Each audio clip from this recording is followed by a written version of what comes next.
name is Jake, and today we are talking about number 96 of my 102 album countdown.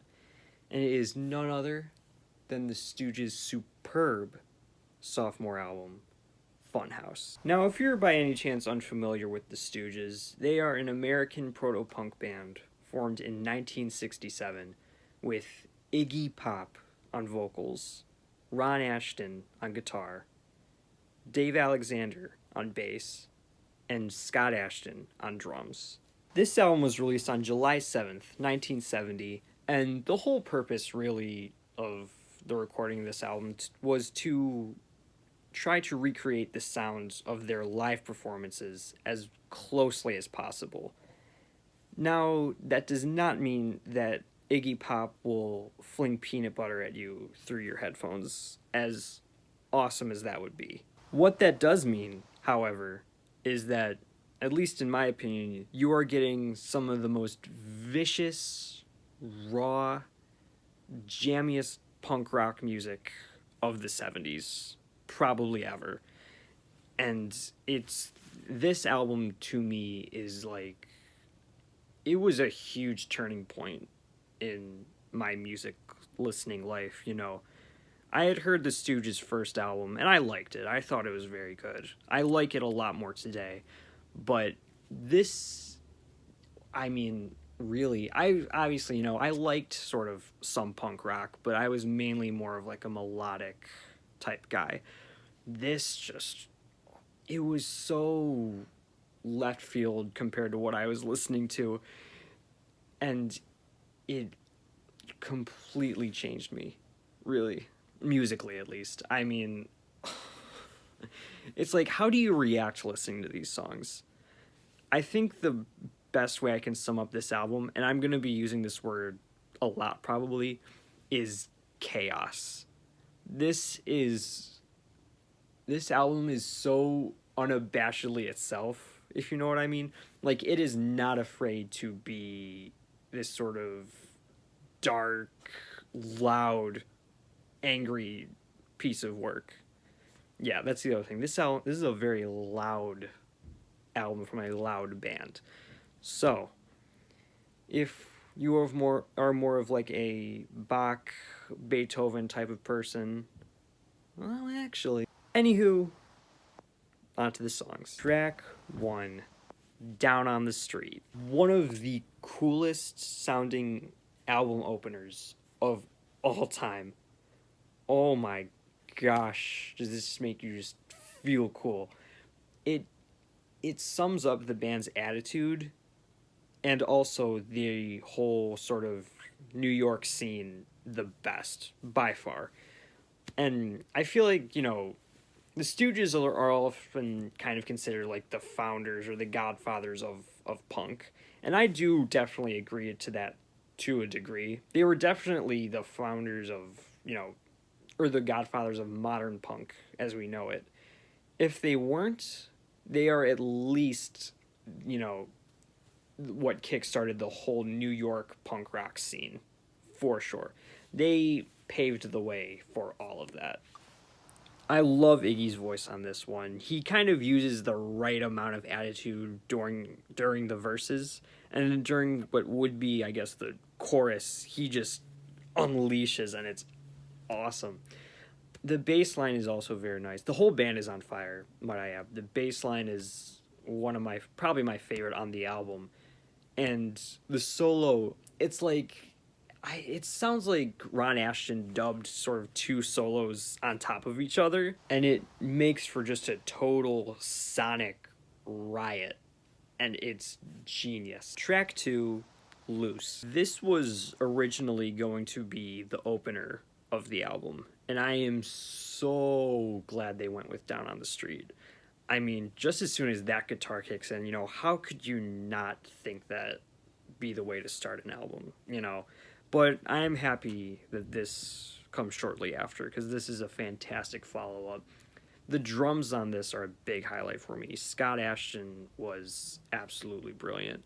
And I sort of love how, I think around like the pre-chorus, it like sounds melodic.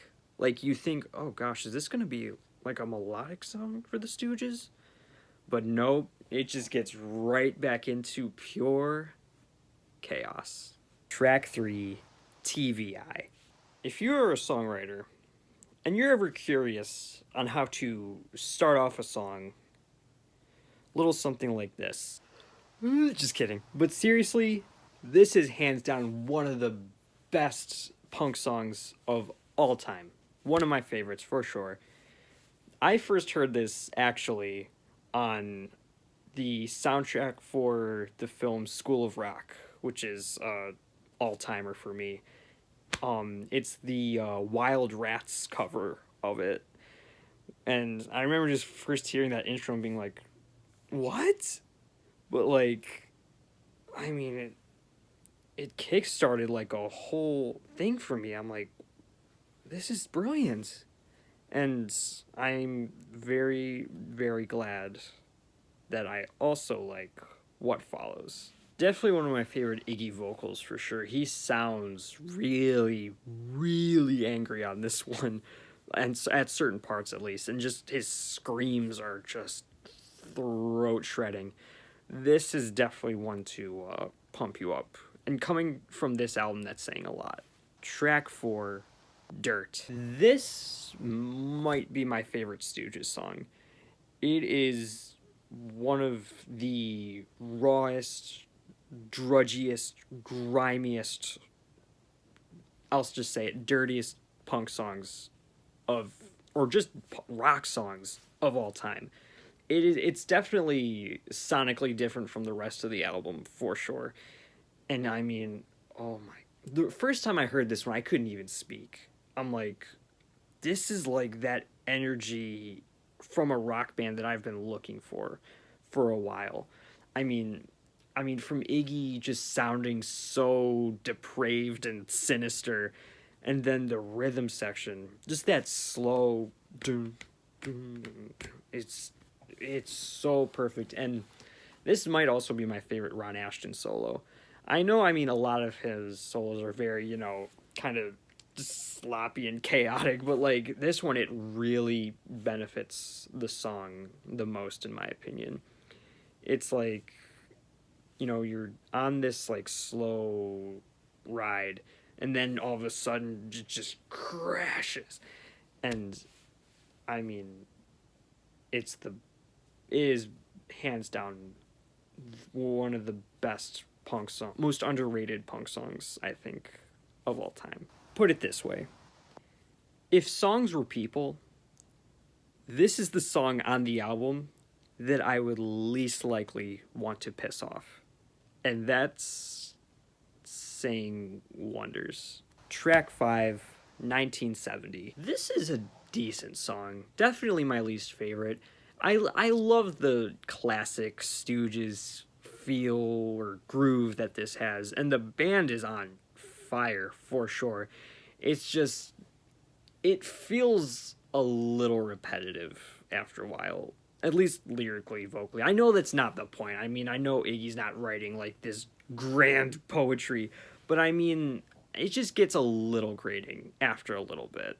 It's still a good song though. Track 6, Funhouse. This is a favorite. This song is so fun to listen to. It's definitely the sort of jammiest song on the album. I really like the saxophone on it too. I was really, really iffy on it at first. Like, what is a saxophone doing in my punk rock music? But once I took out that snob in me, I like, it only adds to the chaos, really, and I just love it so much. My favorite's when Iggy's like, take it down, or something like that, and then it gets really quiet for just a second, and then it kicks right back in. One of my favorite breakdowns in music. I'll just say it right now. Track 7, final track, LA Blues.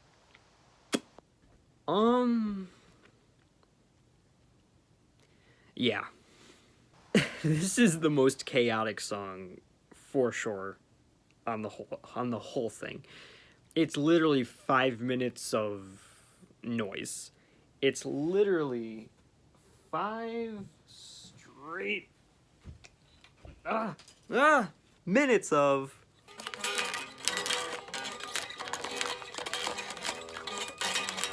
And yet, I couldn't ask for a better closer, if I tried. It sums up the album perfectly. Overall, if you are a fan of punk music or rock music as a whole, this album is an essential regardless. It needs to be listened to at least once, I think. I mean, it's just so, out there as far as the times were concerned. I believe Iggy recalled in a quote, he's like, I remember when Funhouse came out, nobody wanted to interview me. It was wonderful. And I could totally see why. I mean, the band's whole, chaos aspect just totally transfers onto this recording. And it is just marvelous, in my opinion. It's so fun. No pun intended. It's such a captivating record. I sincerely mean that. And, yeah, check it out. Thank you guys so much for watching again. If you have anything you want me to review or talk about music or movie related, drop it down below in the comments. My name is Jake. I'll be back.